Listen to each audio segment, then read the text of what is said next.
شخصیت اسے متاثر کر دیتی ہے۔ وہ معذرت کرتا ہے اور اس لمحے کو نظر انداز کرنے کی کوشش کرتا ہے، لیکن دل میں کہیں ندا کی باتیں اور چہرہ بس جاتے ہیں۔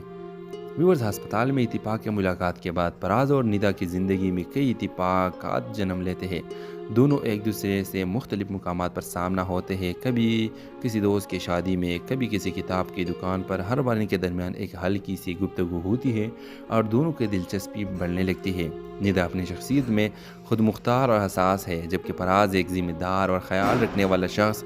ان کے درمیان اختلافات کے باوجود محبت آہستہ آہستہ پروان چڑھنے لگتی ہے۔ کہانی میں موڑ تب آتا ہے جب آئزہ کو ندا کے بارے میں پتہ چلتا ہے۔ آئزہ اپنے بھائی کو سمجھانے کی کوشش کرتی ہے کہ ندا اس کے لیے صحیح انتخاب نہیں ہے، کیونکہ ندا کا ماضی ایک حادثے کی وجہ سے کافی پیچیدہ ہے۔ ندا جو خود کو پراز کے لائق نہیں سمجھتی، اسے دور ہونے کی کوشش کرتی ہے، لیکن پراز اپنی محبت کو ثابت کرنے کے لیے ہر ممکن کوشش کرتا ہے۔ یہ ڈرامہ دکھاتا ہے کہ محبت صرف اتفاق یا ملاقات سے شروع ہو سکتی ہے، لیکن اسے کامیاب بنانے کے لیے ہمت، اعتماد اور قربانی کی ضرورت ہوتی ہے۔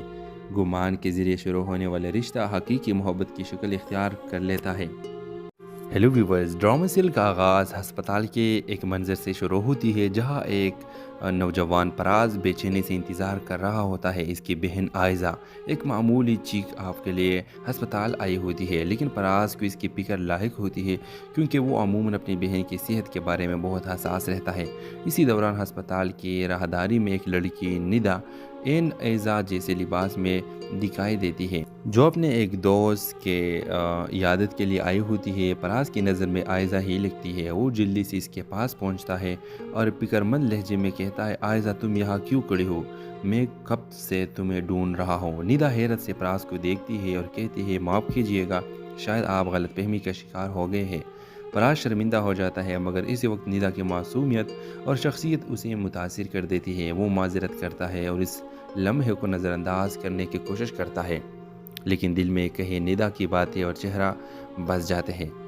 ویورز، ہسپتال میں اتفاق ملاقات کے بعد پراز اور ندا کی زندگی میں کئی اتفاقات جنم لیتے ہیں۔ دونوں ایک دوسرے سے مختلف مقامات پر سامنا ہوتے ہیں، کبھی کسی دوست کی شادی میں، کبھی کسی کتاب کی دکان پر۔